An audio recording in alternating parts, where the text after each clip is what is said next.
Story 1. When I started my first year of college, I lived in the dorms and got paired with a random roommate. I thought it would be fine because I have always gotten along with people easily and making friends has never been a problem for me. I figured my roommate would probably get along with me too, even if we did not share the same hobbies. Of course, I hoped we might have some common interests and could even become good friends since I did not know anyone else at the university at the time. When move-in day came, my roommate was not there. His name was Mike, and while his belongings were in the room, he was nowhere to be found. My parents helped me unpack and settle in, but even after they left, Mike still had not shown up. It was not until the next day that I finally met him. I had just gotten back from my first class of the day and had a bit of time before the next one. When I walked into the room, there he was, sitting at his desk and looking like he was working on some homework. Mike was an average-looking guy, about medium height, with short blonde hair and glasses. He did not strike me as the friendly type right away. He glanced at me briefly when I came in but said nothing, quickly turning his attention back to his desk. Trying to break the ice, I greeted him and walked over to introduce myself. I offered my hand for a handshake, and though he hesitated, he eventually shook my hand. Our conversation was short. I learned that Mike was not a freshman like me but a sophomore from a small town several hours away. That was about all he shared. Soon after, I had to head to my next class. Over the following days, things just got weirder. Mike was hardly ever in the room, and when he was, he avoided talking to me. Whenever I tried to make conversation, he would give me curt answers and never ask anything about me.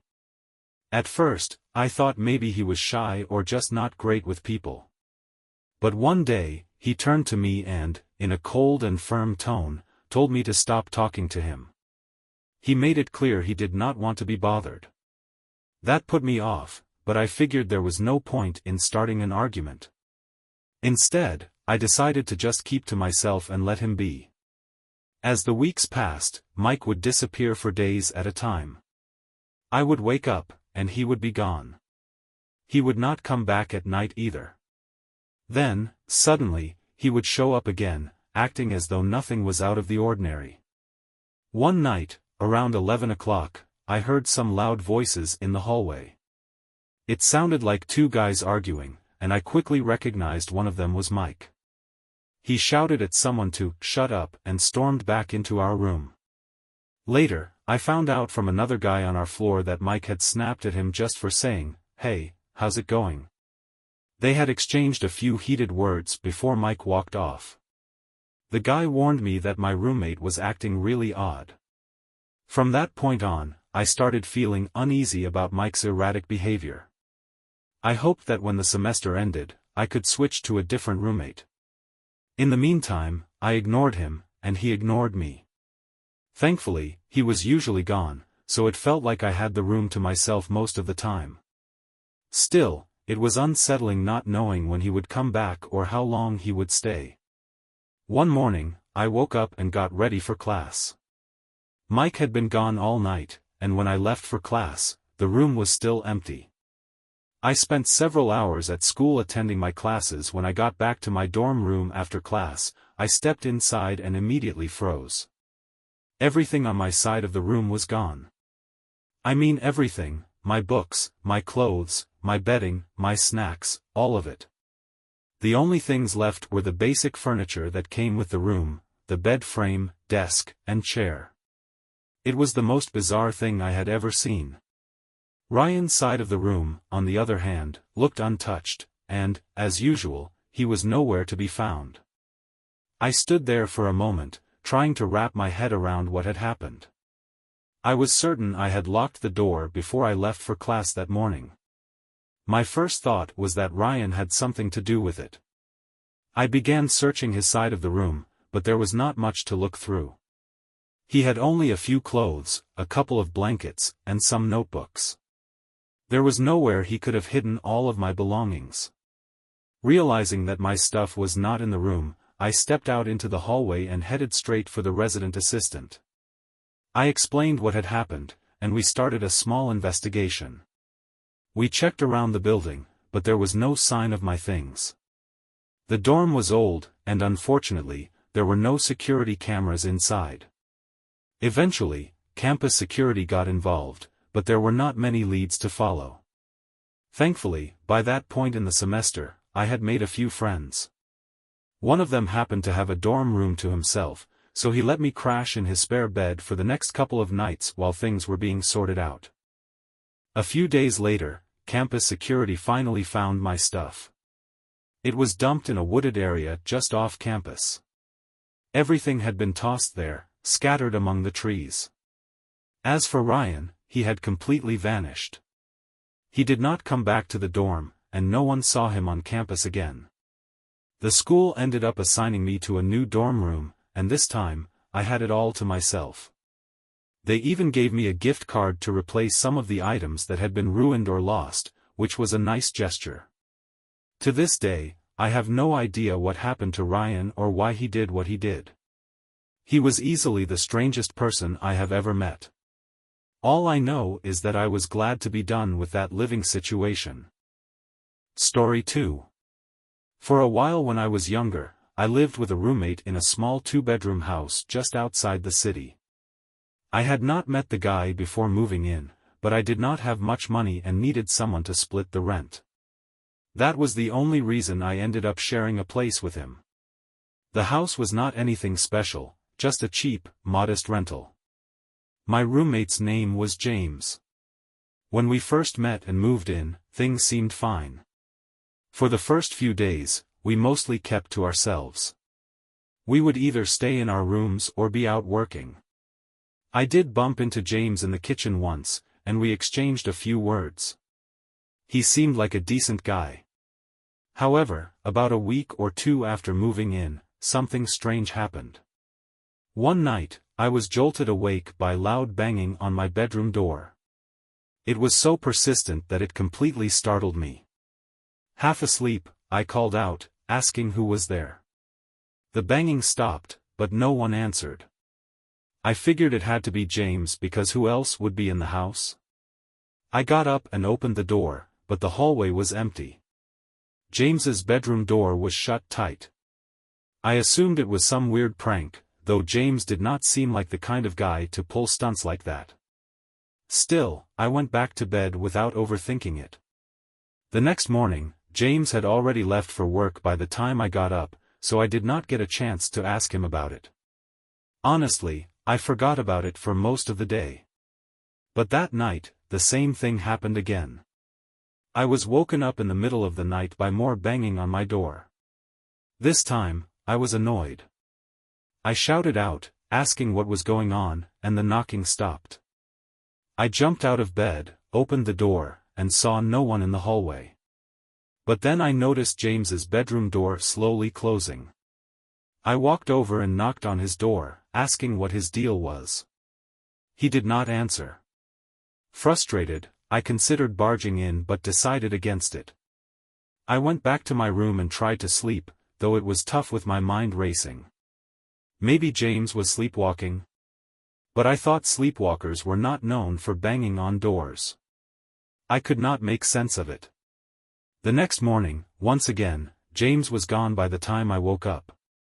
That night, the same thing happened for the third time. This time, I was not playing around. As soon as the banging woke me up, I shot out of bed, stormed over to the door, and flung it open. There he was, James, standing right in front of me. "What is your problem?" I asked, staring him down. Instead of answering, he shoved me back and bolted to his room, slamming the door behind him. Furious, I ran after him and tried opening his door, but it was locked. I pounded on it for a while, yelling for him to come out, but he stayed silent. Eventually, I gave up and went back to bed. By then, I was determined to move out as soon as I could. The next morning, James was still home when I got up. I confronted him directly. "What is your issue, man? Why have you been banging on my door at night?" He did not even try to deny it.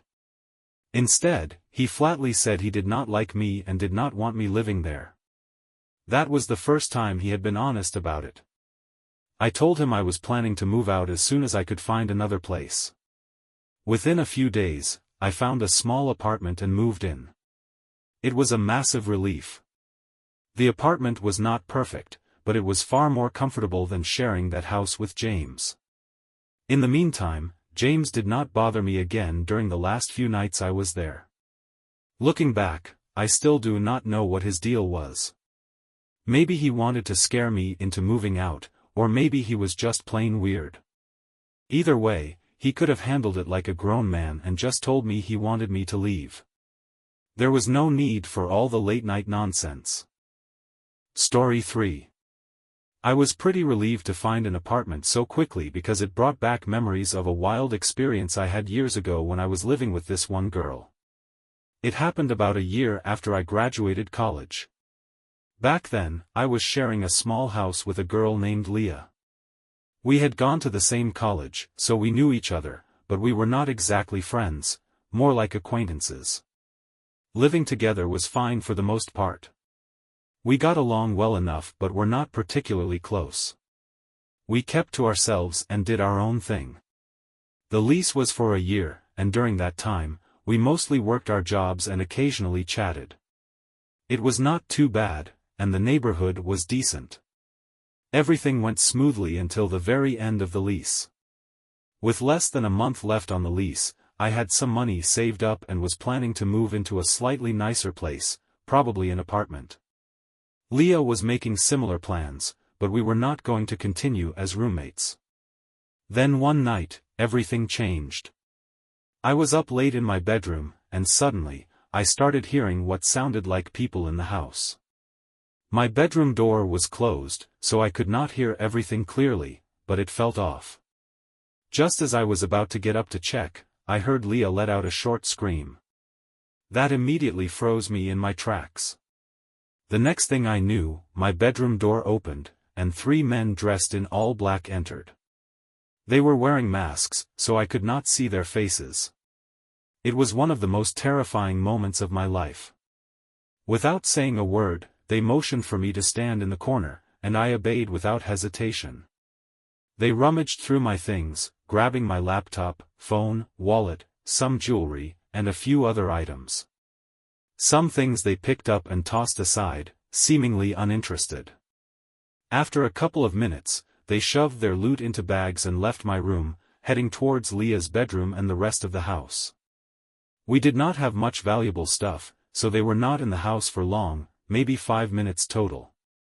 Once they left, I was shaken but relieved that neither of us was hurt. It was only afterward that I began to process the fact that all my essential belongings were gone. Leah told me they had taken her phone and wallet as well. Since we only had cell phones, we had to go to a neighbor's house to call the police. The cops arrived, and we explained everything that had happened. They took notes and said they would investigate, but the men were long gone. I had no idea what kind of car they were driving or how they had gotten in. I was sure I had locked the door, but Leah insisted she had locked it too. It was a mystery. The next few days were a blur of trying to replace everything they had stolen, my phone, my credit cards, my driver's license, and more. It was a nightmare, especially since I was also preparing to move into my new apartment. What stood out to me, though, was something odd I noticed during those final weeks living with Leah. While I had lost my laptop, Leah still had hers. She claimed it was because it had been hidden under a blanket on her bed, and the thieves must have missed it. At the time, I believed her. But I remember calling the police several times after I got a new phone to check on their progress with the investigation. Leah, however, kept telling me to just let it go, saying that our stuff would never be recovered. Her lack of interest in catching the robbers struck me as strange. A few days before our lease ended, I moved into my new apartment. However, I still had the keys to the old house and planned to return on the last day to do some cleaning. Apparently, Leah did not know about this, because when I arrived that day, I saw an unfamiliar car parked in the driveway. Curious, I parked across the street and decided to wait for a moment. I stayed in my car and watched as 3 men got out of the car and walked up to the door, carrying several backpacks. Leah met them at the door and let them in. Obviously, I could not confirm that these were the same 3 men from the robbery since I had not seen their faces during the break-in, but the whole situation felt very suspicious. Within 2 or 3 minutes, the men came out of the house without the backpacks. Once they drove off, I decided to confront Leah. I walked inside and questioned her about who the men were. She seemed startled that I had seen them and claimed they were just old friends. I accused her of setting up the robbery, but she denied it and tried to kick me out of the house. I left but went straight to the police to share what I had witnessed. Turns out, my instincts were right. The police were already onto the men because they had tried to sell my stolen laptop to a nearby pawn shop. The pawn shop refused to take it, recognizing it as stolen. Within a few days, the police caught the men, and Leah confessed to orchestrating the entire robbery. It turned out I was the only one who had actually been robbed. Leah had faked being a victim and let those guys into our house to steal about $3,000 worth of my belongings. The whole experience was infuriating and taught me a hard lesson. I will never have another roommate again unless it is someone I know and trust completely. Story 4. A few years back, I shared an apartment with 2 women, Emily and Jessica. The place was not anything fancy, just a 2-story building with us on the first floor. The front door opened straight to the outside, and the parking lot was tucked away behind the building. The 3 of us connected online and decided to split the rent on this 3-bedroom unit. At first, things went pretty smoothly, and we all got along well enough. Emily turned out to be an awesome roommate, kind, thoughtful, and easygoing. Jessica, on the other hand, was a nightmare to live with. She barely lifted a finger around the house.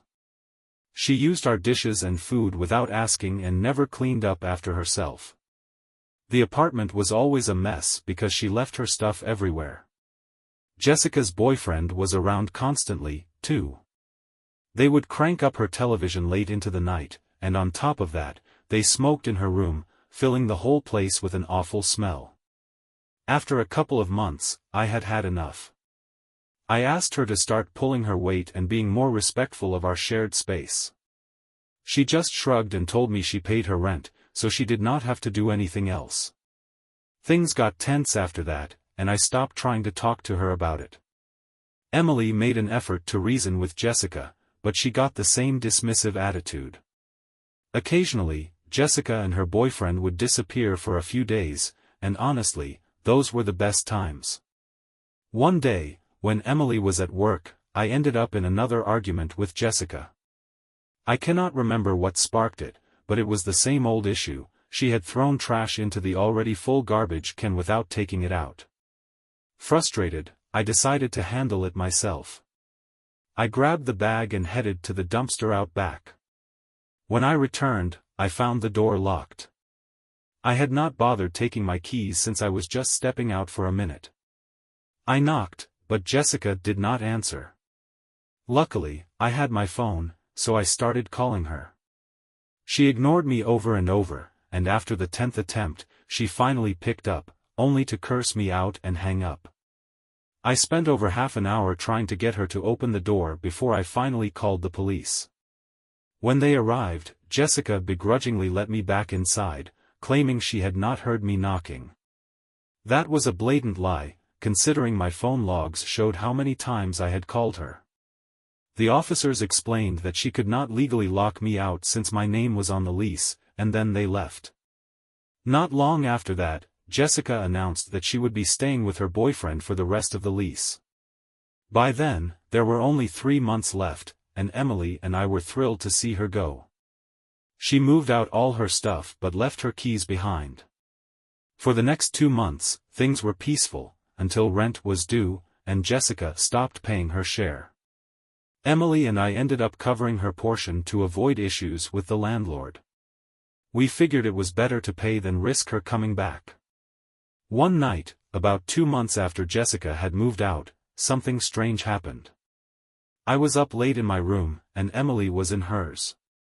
Suddenly, I heard the sharp sound of glass shattering in the living room.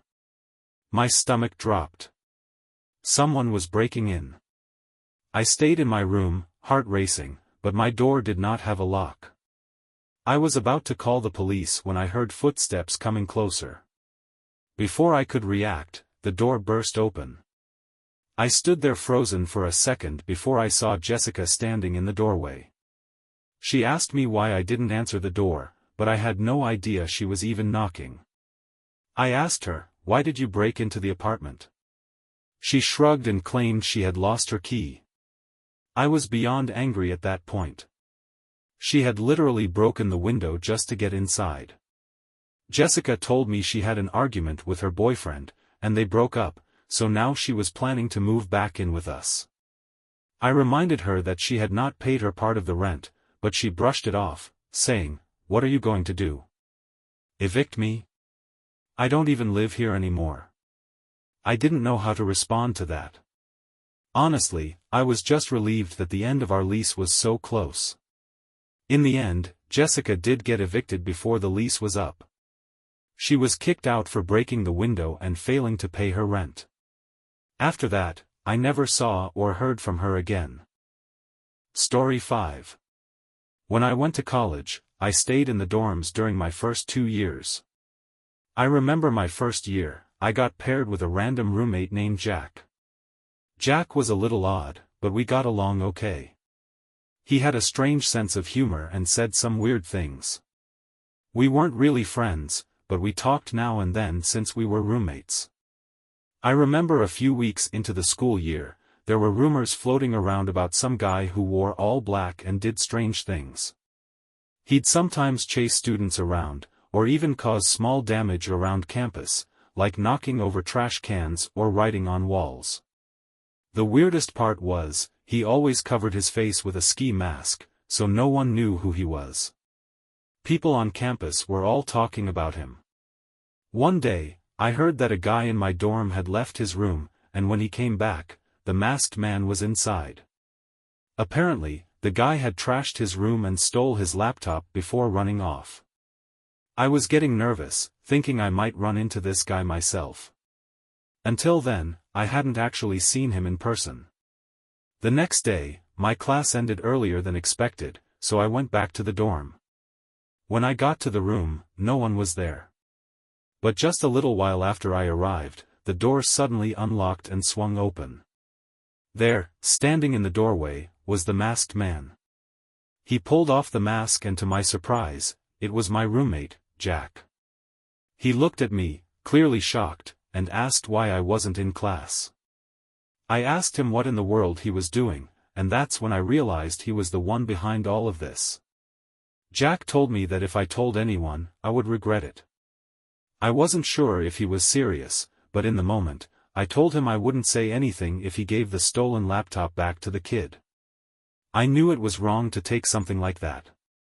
Jack agreed to give it back, so we just moved on. For a few days, I didn't see much of Jack, and I didn't hear anything more about the masked man either. I did talk to the guy whose laptop was stolen and asked if he ever got it back. He said no. That's when I decided I needed to move out. I couldn't live with Jack anymore, he was too unpredictable. Luckily, the school let me switch rooms, and I moved into a new one the following week. When I left, Jack wasn't happy. I remember him threatening me again not to tell anyone. I told him to give the kid his laptop back or I would report him.